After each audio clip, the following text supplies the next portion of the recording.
C'est officiel, les grands partis de gauche seront unis pour les législatives. Ils ont acté le Front Populaire, ce qui laisse présager une élection législative haute en suspense. Alors aujourd'hui, on va parler de la naissance du Front Populaire, de la recherche de majorité pour le Rassemblement National, des macronistes qui commencent légèrement à paniquer et des résultats des élections européennes dans les autres pays. Bonjour à toutes et à tous, on est le mardi 11 juin et vous regardez l'Actu Réfractaire. Pensez à vous abonner. On va commencer avec les péripéties de la gauche. Bon alors ça avait mal commencé avec Glucksmann à la télévision qui impose ses conditions pour une alliance des partis de gauche sur le soutien indéfectible à l'armée israélienne, le renforcement à la construction européenne ou encore le rejet de la brutalité du débat public. Il propose même un Premier ministre, Laurent Berger, le chef du syndicat quasi patronal de la CFDT. Bref, en gros, il ne veut pas des insoumis, mais en même temps, il a fait 14% aux européennes. Donc est-ce qu'il va être écouté? Non. Au même moment, au siège des Verts, les représentants des partis de gauche annoncent le nouveau Front Populaire qui consiste pour le moment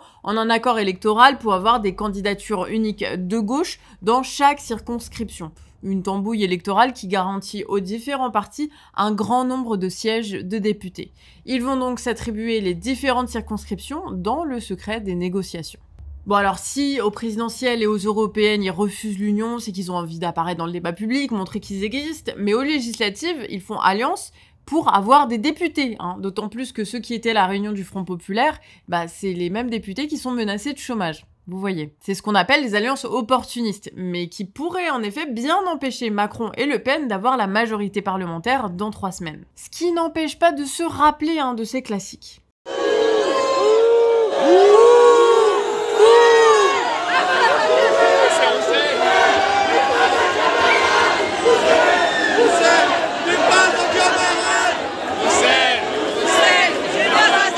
Reste maintenant la question du programme commun, ce qui est presque un détail, parce que déjà, pour l'appliquer, il faut être élu et mener une grande campagne électorale, qui est pas impossible, mais qui reste quand même dans le domaine de l'exploit. Et surtout qu'ils nous ont déjà fait le coup, il y a 2 ans, avant de rompre très rapidement une alliance qui avait des centaines de points programmatiques. Donc la valeur de leurs engagements vaut pas non plus grand-chose. Quant à la personnalité politique qui portera ce programme et sera présentée comme potentiel futur Premier ministre, on n'a toujours pas de nom, même si celui de Ruffin est évoqué. Et ça va faire partie des tractations des prochains jours. Chez la bourgeoisie médiatique, ils sentent que cette histoire de dissolution va être plus compliquée que prévu avec ce Front Populaire. Donc ils commencent bien leur travail de sape comme il faut. Moi, c'est un très grand choc. Et c'est une extrêmement mauvaise surprise.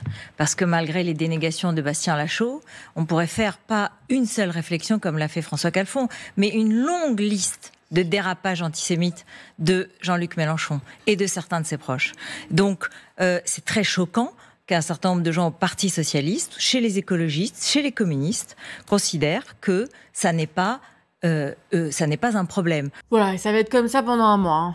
Quel plaisir. De leur côté, l'intersyndicale appelle à des actions et des manifestations partout en France, à commencer par samedi prochain. Voilà, reste à voir s'il s'agit d'un effet d'annonce ou si réellement des actions et des grèves seront poussées et organisées par les centrales syndicales, parce que on se rappelle quand même de leur appel à rejoindre les agriculteurs, qui est resté juste une déclaration de principe. Ah, et pour la fin de l'histoire, Glucksmann veut quitter le Front Populaire, vu qu'il ne veut pas être avec LFI. En fait, la vraie raison, c'est que, contrairement aux autres, lui, il a encore un siège de parlementaire à Strasbourg. De son côté, le RN veut construire sa majorité. Bardella multiplie les appels aux députés, les Républicains. Il leur garantit un siège de parlementaire en ne présentant pas de candidat RN dans leur circonscription, en échange de signer une charte qui les engagerait à voter le programme du RN. Le président des Républicains, Éric Ciotti, a accepté cette offre, quand de nombreux autres cadres du parti, notamment les sénateurs, le refusent et demandent même la démission de Ciotti. Voilà, alors le parti se divise autant que le PS entre les pro-Front Populaire et les anti-insoumis. Encore une fois, ce qui marche aux législatives, c'est de convaincre les députés de pouvoir conserver leur siège en leur faisant signer un petit bout de papier. Hier toujours, Marion Maréchal Le Pen, tête de liste aux européennes, européenne pour le parti de Zemmour a participé à un repas de famille avec sa tante Marine Le Pen et Jordan Bardella, qui d'ailleurs est en couple avec une autre membre de la famille Le Pen. Bref, une initiative qu'elle aurait faite dans le dos de Zemmour, vu la tête que celui-ci tire quand elle annonce les négociations avec sa famille. Là encore, l'objectif est de conclure un accord électoral entre ces forces politiques pour que les 30% du Rassemblement national se transforment en plus de 289 députés dans 4 semaines. Chez les macronistes, ça devient un peu compliqué, hein. Ils peuvent devenir dans quelques semaines la 3e force politique au Parlement. Donc les tractions commencent. Édouard Philippe a pris les devants et proposé des alliances avec des membres du PS et des Républicains pour élargir le camp présidentiel, toujours en échange de sièges au Parlement. Et vous savez pas qui est complètement désespéré? Bruno Le Maire, qui tente de faire des annonces et balance carrément qu'il fera baisser le prix de l'électricité de 10% en 2025. Bon, bien sûr, ça reste une promesse qui n'engage que ceux qui croient Bruno sur parole. C'est-à-dire pas grand monde. Bon, en attendant, c'est bien le gaz qui va augmenter de 11% dans les prochaines semaines. La dernière chose qui leur reste, c'est Macron. Macron qui va faire 3 interventions par semaine. 3 interventions par semaine. Ouais, Johan, c'est pas le temps de reprendre Minecraft, hein. Moi je te dis, il va y avoir des réacts à faire. On a vu aussi les premières actions se mettre en place. Contre-attaque relais des lycées bloqués à Lyon et à Paris. Il y a eu de nombreux rassemblements, comme à Rennes ici, et des déambulations nocturnes, comme là, à Bordeaux. Et les actions vont se multiplier, surtout avec l'annonce du Front populaire, en tout cas en ce qui concerne les manifestations. Bon alors hier, on a un peu passé en revue les résultats des européennes en France, mais bon, finalement, on n'a pas tout dit et on n'a même rien dit sur l'Europe. Donc on va un petit peu analyser ça. Bon, alors l'extrême droite a fait une percée en Europe, et pas que en France, hein, mais aussi en Italie, en Espagne, en Allemagne, en Pologne, en Belgique, en Autriche et en Hongrie. Mais bon, ils représenteront respectivement que les 4e et 5e groupes au Parlement européen, hein, puisque les différents partis n'ont pas trouvé de point d'entente et siégeront dans 2 groupes différents. Autrement, le top 3 est composé des libéraux de Renew, le parti européen de Macron, qui a perdu une 20aine de sièges, devancé par les sociodémocrates, le PS en gros, qui reste stable.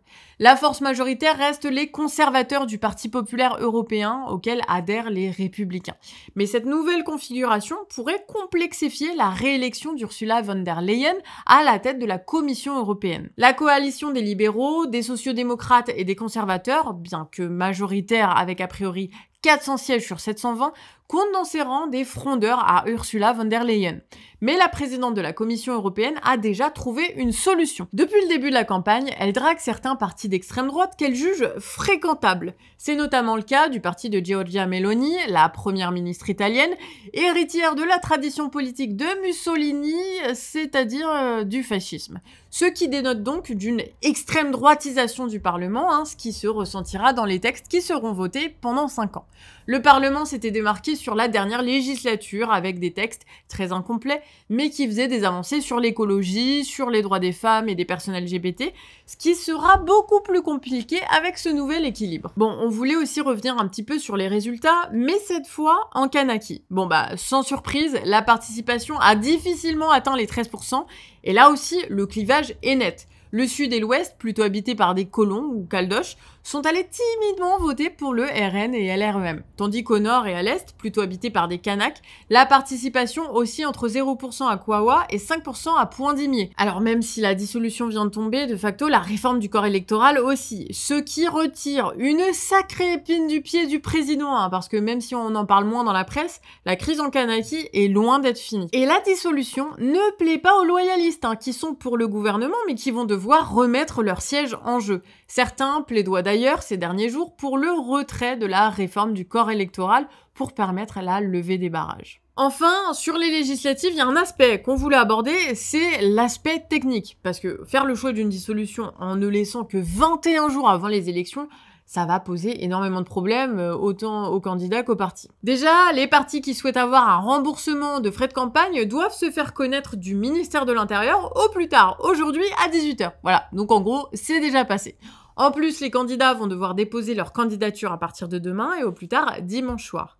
Les partis ont quant à eux jusqu'au soir du jeudi 13 juin pour demander leur temps de parole, mais il est décompté depuis ce matin 6h. Sauf que ces temps de parole, comme les remboursements, sont attribués par parti ou par alliance électorale. Ce qui veut dire que l'union à gauche doit se faire dans la précipitation.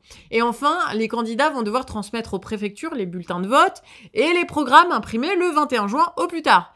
Mais le décret d'organisation du scrutin demande aux candidats de fournir plus de programmes que d'habitude. Donc en gros, ça va coûter plus cher de se présenter, et en plus, pour bénéficier des remboursements de frais de campagne, il faut tout imprimer sur du papier recyclé spécifique, et ça, il y en a pas des tonnes en stock dans les imprimeries quand t'as pas prévu l'arrivée d'une élection. Bref, le délai choisi par le président, il est peut-être pressé par les vacances, mais il permet aussi de foutre une grosse pression et de saboter les chances d'union à gauche, puisqu'il faut négocier dans l'urgence. Et ça paraît quand même bien calculé. Bon, dis-nous ce que t'en penses en commentaire. On termine juste avec une petite nouvelle. Guillaume Meurice a été licencié de Radio France pour sa blague sur Netanyahou. Voilà, on l'a appris ce matin. Voilà, donc pour suivre ce nouveau feuilleton électoral au jour le jour, tu peux t'abonner à la chaîne YouTube d'Actu Réfractaire. C'est fini pour aujourd'hui, mais on fait une vidéo par jour avec un regard critique sur l'information. Et si tu veux soutenir notre indépendance, il y a notre Tipeee en description. Merci d'avoir suivi la vidéo jusqu'à la fin et à demain 18 h. Ciao!